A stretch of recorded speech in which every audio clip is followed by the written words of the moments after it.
akan cari teman baru. Teman baru. Albert. Albert. Albert. Alex. Alex. Albert. Alex. Nama saya Cia. Ujian. Apa nggak? Hotel itu boleh. Mampir ke hotel itu boleh. Tapi jam 2 kurang. Dia sempat tanya, abang nginap di mana? Saya bilang, abang nginap di hotel depan sana, hotel Swiss Bell. Saya bilang, mau mampir silakan. Pada intinya, masalah ajakan itu karena dari mulai dia pertanyakan, abang nginap di mana? Saya bilang situ. Di hotel, kalau mau mampir silakan mampir. Dia jawab, aduh nggak bisa karena aku udah mau beli ini, mau pergi di tempat wisata. Kacau dan kacau. Harta, tahta dan wanita. Kemarin lagi viral, ada om-om ngajakin YouTuber cantik asal Korea yang main ke hotel. Padahal YouTuber itu jelasin kalau dia lagi makan dan bikin konten sendiri. Tahu-tahu didatengin sama 2 orang dan minta duduk gabung dengan YouTuber itu. YouTuber itu cantik lah, namanya Jia, YouTuber asal Korea. Dia bilang saat itu kursi masih kosong banyak. Dan mungkin lu semua juga pasti tahu, lihat rekamannya. Gimana caranya om-om itu modusin si Jia ini. Modus itu coba dilancarin dari kenalan pakai nama Alex dan Albert sambil ngobrol lama-lama yang terus menjurus nawarin main ke hotelnya. Gila. Sambil vaksin dia bilang kalau dia nginep di Swiss Bell Hotel. Nah, yang jadi masalah setelah rame viral, ternyata orang itu adalah pejabat Kementerian Perhubungan. Ini asli parah banget. Seorang pejabat yang harusnya jadi contoh untuk rakyat. Bukan menjadi kaum sangean kayak gini. Apalagi dengan gaya sok gadun dan flexing. Padahal kalau pejabat ya duitnya duit rakyat. Dari kenalan dengan nama palsu aja udah bisa dilihat kalau niatnya emang nggak benar. Ini kalau turis wisatawan asing ngeblow up ke negaranya, pariwisata Indonesia dijamin bakal hancur, bos. Gara-gara kelakuan pejabat yang begitu. Apalagi turis bakal mikir warga negara Indonesia atau rakyat Indonesia tidak punya etika dan adat. Dan aneh, pejabat itu cuma dicopot doang. Habis dirujak sama netizen. Dia mulai kasih pembelaan, merasa terjolimi. Padahal kalau oknum pejabat itu lihat rekamannya sendiri, dia harusnya tahu mana yang tulus, mana yang modus. Kasus kaum sangean ini banyak terjadi di lingkungan oknum pejabat Indonesia. Kita bisa contoh, dulu Bupati Katingan selingkuh sama istri polisi tahun 2017.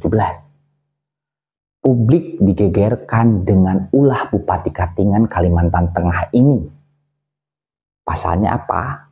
Pasalnya Bupati Ahmad Yang Tengli ini tertangkap basah lagi selingkuh dengan istri polisi dan juga pegawai rumah sakit.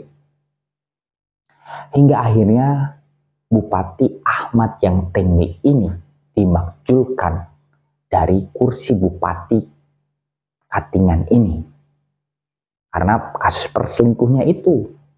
Tapi bukan hanya itu, pada Juli 2019 Yang Tengli ini dihukum 10 tahun penjara karena terbukti korupsi sebesar 7,8 miliar atas raibnya dana APBD sebanyak 35 miliar. Yang kedua, skandal pelecehan seksual mantan Gubernur Riau Anas Makmun tahun 2014. Anas Makmun sempat kena dugaan pelecehan seksual tahun 2014 lalu.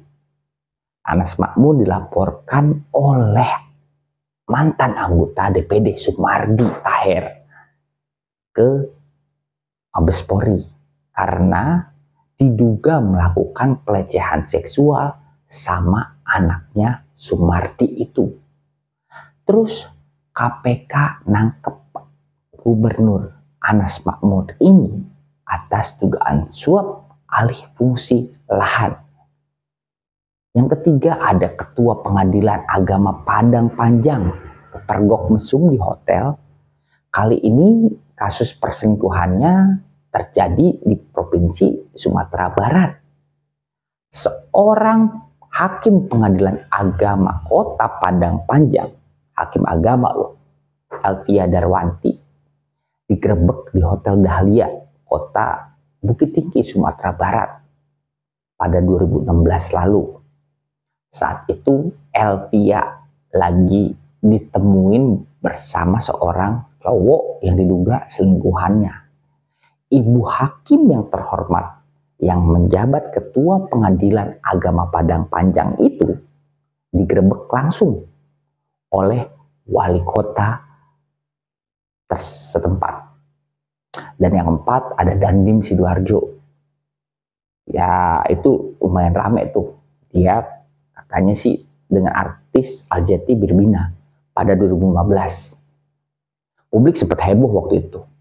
Penggerebekan seorang artis sama Dandim Sidoarjo.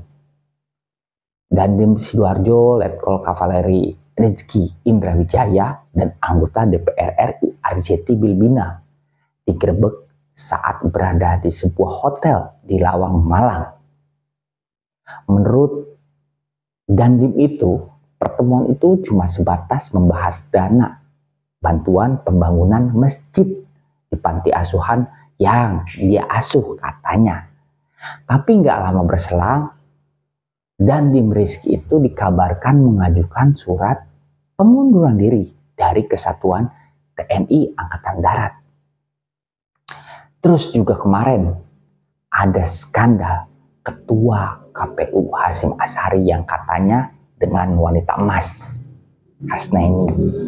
Meski nggak masuk tindak pidana, tapi DKPP sudah kasih teguran keras tuh ke Ketua KPU. Terus sebelumnya juga belum lagi berita yang agak mencengangkan, skandal menantu Presiden Bobi Nasution sama selebgram. Walau udah hilang, tapi dulu sempat bikin gaduh. Untuk Presiden Joko Widodo yang lagi dari awal bilang revolusi mental, harus banyak lihat Pak, banyak oknum pejabat yang seperti ini, berarti revolusi mentalnya gagal. Apalagi skandal begini akan berakhir biasanya di kasus korupsi. Kalau moral pejabat kayak gini, tunggu tinggal runtuhnya aja Indonesia. Setidaknya kalau pejabat mau nggak usah dikasih gaji gede Pak, cukup UMR aja kayak gua, biar nggak bisa flexing, apalagi mikirin jajan di luar. Biar cuma cukup buat anak dan istri di rumah. Sekarang gaji pejabat gede-gede, masih aja korupsi. Dan berakhir jadi kaum sangean. Akhirnya revolusi mental cuma slogan buat rakyat doang. Tata krama cuma berlaku buat rakyat doang. Dan Indonesia sekarang krisis etika. Dan yang ada cuma nafsu dunia dan nafsu birahi.